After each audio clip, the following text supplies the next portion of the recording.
Hello বন্ধুরা, Rajnandini food লাভার্সে আপনাদের সবাইকে স্বাগত। আজকে বানাবো কুরকুরে ছাতুর ঝাল। এখানে আমি নিয়ে নিয়েছি 300 গ্রামের মতো কুরকুরে ছাতু। কুরকুরে ছাতুর মধ্যে প্রচুর পরিমাণে মাটি থাকে, সেই জন্য বেশিক্ষণ ধরে এটা ভিজিয়ে নিয়ে তারপরে ভালো করে পরিষ্কার করে এই দেখুন কেটে নিয়েছি। এটা কালো বেরোয়, আবার সাদা সাদা হোয়াইট কালারেরও বেরোয়। তো এটা ভালো করে ধুয়ে নেওয়ার পরে হলুদ মাখিয়ে রাখতে হয়। আর এখানে আমি নিয়ে নিয়েছি দুটো মিডিয়াম সাইজের আলুটাকেও ছোট করে কুচি কুচি করে নিয়েছি। আর এখানে একটা ছোট্ট সাইজের টমেটো নিয়েছি, টমেটোটাকেও কুচি নিয়েছি। মিডিয়াম সাইজের দুটো পেঁয়াজ নিয়েছি, পেঁয়াজটাকে কুচি করে নিয়েছি। আর দেখতেই পাচ্ছেন কয়েকটা রসুন কোয়া নিয়েছি, সেটাকেও ভালো করে মাছ থেকে চিড়ে নিয়েছি। কয়েকটা কাঁচা লঙ্কা, কারণ ঝাল ঝাল হবে। বাটা মশলার মধ্যে পেঁয়াজ, আদা, রসুন, টমেটো সব একসাথে আমি বেটে নিয়েছি। এটা বড় চামচের 2 চামচের মতো নিয়েছি। এখানে নিয়েছি কাশ্মীরি গুঁড়ো লঙ্কা। কাশ্মীরি গুঁড়ো লঙ্কাটা দেখতেই পাচ্ছেন, এটা আমরা বাড়িতে বানিয়েছি। কাশ্মীরি গুঁড়ো লঙ্কাটা গোটা গোটা কিনেছিলাম, দিয়ে চিলি ফ্লেক্সের মতো বানিয়েছি। এটা কালারটা ভীষণ সুন্দর আসে।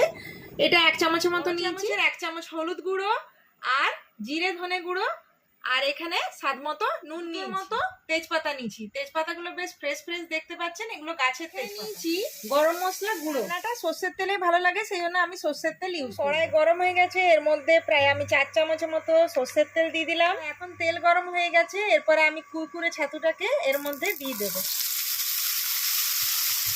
এটাকে ভালো করে সময় নিয়ে মিডিয়াম আঁচে ভেজে নেব। দেখতেই পাচ্ছেন খুব সুন্দরভাবে ভেজে নিয়েছি কুরকুরে ছাতুগুলোকে।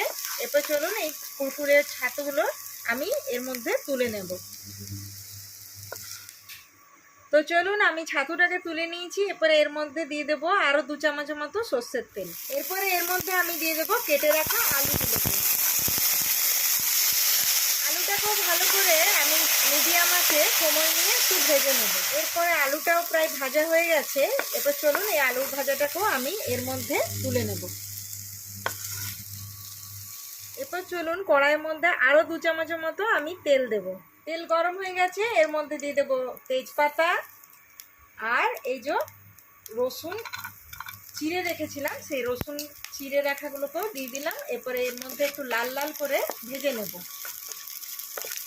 দেখতেই পাচ্ছেন বেশ ব্রাউন ব্রাউন কালার হয়ে গেছে রসুনগুলো। এরপরে এর মধ্যে আমি দিয়ে দেবো পেঁয়াজ কুচি। সমস্ত পেঁয়াজ কুচিটা দেওয়ার পরে আবারও নাড়াচাড়া করে নিয়ে একটু লাল লাল করে পেঁয়াজটাকেও ভেজে নেব। দেখতেই পাচ্ছেন বেশ লাল লাল করে পেঁয়াজগুলো ভাজা হয়ে এসেছে। এরপর চলুন এর মধ্যে আমি টমেটো কুচনোগুলোকেও দিয়ে দেবো। টমেটো কুচিটাকে ভালো করে দিয়ে পরে আবারও নাড়াচাড়া করে নেব। চলুন এর মধ্যে এরপরে স্বাদ মতো নুন দিয়ে দিলাম, আর জিরে ধনে গুঁড়ো দিব, আর এখানে হলুদ গুঁড়ো দিয়ে দিলাম।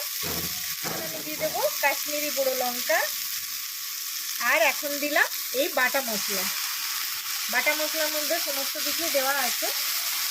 চলুন সমস্ত মশলাগুলোকে ভালো করে মিশিয়ে এভাবে নাড়াচাড়া করে নিয়ে কিছুক্ষণ ধরে একটু কষিয়ে নেব। মশলাটা দেখুন ভালো করে নাড়াচাড়া করে নিয়েছি। এর মধ্যে আমি জাস্ট সামান্য পরিমাণে একটু জল দিয়ে দেবো, তাহলে মশলাটা ভালো করে কষানো হবে। দেখুন সমস্ত বাটা মশলা গুঁড়ো মশলা দিয়ে ভালো করে নাড়াচাড়া করে নিয়ে একটু সময় নিয়ে মিডিয়াম আঁচে ভালো করে কষিয়ে নেব। দেখতেই পাচ্ছেন বেশ কিছুক্ষণ নাড়াচাড়া করে নিয়ে মশলাটাকে কষিয়ে নিয়েছি। আর এর মধ্যে দিয়ে দেবো ভেজে রাখা আলু আর কুরকুরে ছাতু। তো এই দেখুন পুরো ছাতু আর আলু ভাজাটাকে এর মধ্যে দিয়ে দিলাম। এরপরে মশলার মধ্যে ভালো করে নাড়াচাড়া করে নিয়ে এইভাবে কষিয়ে নেব। আপনারা অবশ্যই বাড়িতে বানাবেন এই রেসিপি, দারুণ স্বাদের এটা। আর বছরে একবারই পাওয়া যায় এই বর্ষাকালের টাইমে। তো অবশ্যই আপনারা বাড়িতে বানাবেন, ছোট বড় সবাই মিলে খাবেন, এনজয় করুন ফ্যামিলির সাথে।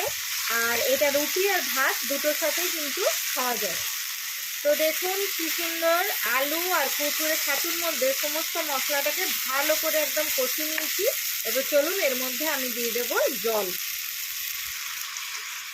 একটু মাখা মাখা হবে, যেহেতু কুরকুরে ছাতুর ঝাল, একটু মাখা মাখা না হলে জিনিসটা মানাবে না। তো চলুন এর মধ্যে আমি দিয়ে দেবো গোটা গোটা কাঁচা লঙ্কা। আপনারা শুনতে পেলেন গোটা কাঁচা লঙ্কা, কারণ আমার বাড়িতে বাচ্চারা খায়, ওই জন্য আমি গোটা কাঁচা লঙ্কা দিয়েছি। আপনারা অবশ্যই ছিঁড়ে দেবেন, আর ইচ্ছে করলে একটু গুঁড়ো লঙ্কা যেটা হয় লাল লঙ্কা সেটাও দিতে পারেন। তো চলুন এইভাবে আমি ঢাকা দিয়ে দিলাম। 5 থেকে 7 মিনিট এটা আর একটু রান্না হতে দেব। আপনারা রাজনন্দিনী ফুড লাভার্সে এরকমভাবে অনেক অনেক অনেক ভালোবাসা দেবেন। তো চলুন এরপর দেখে নিই। দারুণ গন্ধ বেরিয়েছে, কালারটাও ভীষণ সুন্দর হয়েছে। তো দেখতেই পাচ্ছেন কুরকুরে ছাতুর ঝাল প্রায় রেডি। এরপরে চলুন এর মধ্যে আমি দিয়ে দেবো গরম মশলা গুঁড়ো।